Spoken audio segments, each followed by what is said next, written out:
Parce que moi, j'ai toujours une conception du couple.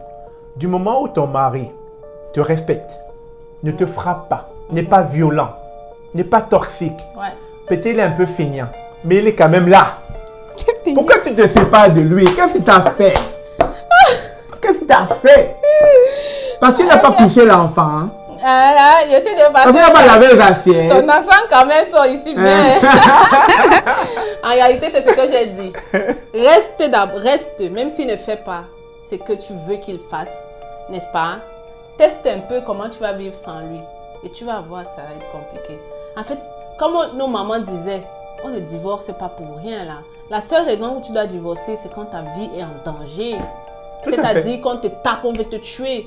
Mais les féministes vont dire, je ne suis pas heureux. Je ne me sens pas bien. Il ne me fait pas monter au 7e ciel. Je fais quoi là-dedans? maintenant, quand tu seras seule, tu vas faire quoi là-bas? C'est là-bas que tu seras heureuse. Est-ce que c'est quand tu seras célibataire, même peut-être même tu ne trouveras plus jamais, il n'y aura pas de célibat n'est pas facile, peut-être tu trouveras même, surtout pour les femmes là. Écoutez-moi très bien. Tu te sépares de l'homme là, trouver un autre mari dans ce pays capable de te supporter. Le célibat va te tuer, tu vas partir au Cameroun. Ça fait les coups d'un soir, c'est pas une vie. Hein? C'est vrai, c'est la vérité. Il y a beaucoup, moi je connais des femmes célibataires, 5 ans célibataires. J'en connais autour de moi. Mais tu la regardes, elle est belle, elle est... Ouais. Mais... avoir cette idée-là, à te dire que si je suis d'ailleurs seule, j'aurai plus d'argent pour les enfants. Et d'ailleurs, il ne me fait rien, donc je peux être toute seule. C'est là que tu es en train de virer ton couple à la catastrophe.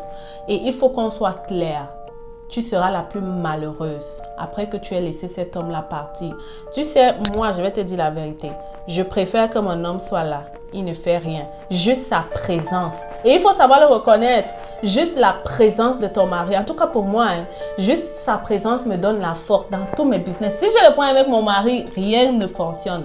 Donc, juste sa présence à côté de moi là, ça me va. Il ne fait rien.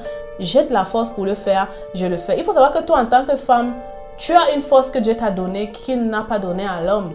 Donc, si c'est pour ça que ton mari t'aime, parce qu'il sait que tu prenais soin de la maison et des enfants, continue de le faire. Dieu te donnera la force. Les enfants grandiront, ils t'aideront. Ou bien tu fais venir une nièce, tu acceptes de payer sa formation quelques dollars. Mais sache que en couple là, si tu te sépares de lui, lui il aura la facilité à vivre.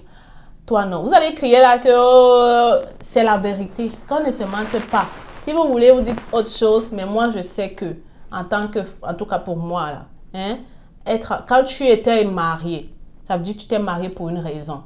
Ça veut dire que tu es heureuse à côté de cet homme-là. Tu fais donc tout pour le garder. C'est tout. Donc, sinon, après, tu vas pleurer. Hein. Ces femmes-là pleurent. Si elle avait possibilité de faire marche arrière, elle le ferait. C'est juste que c'est trop tard. Et elle va te montrer le dos. En tout cas, moi, je l'ai fait et puis c'est correct. Je suis correcte comme ça. C'est faux. Mais il faut aller les voir dans les chambres entre 4 murs. Elle pleure au quotidien. Elle pleure.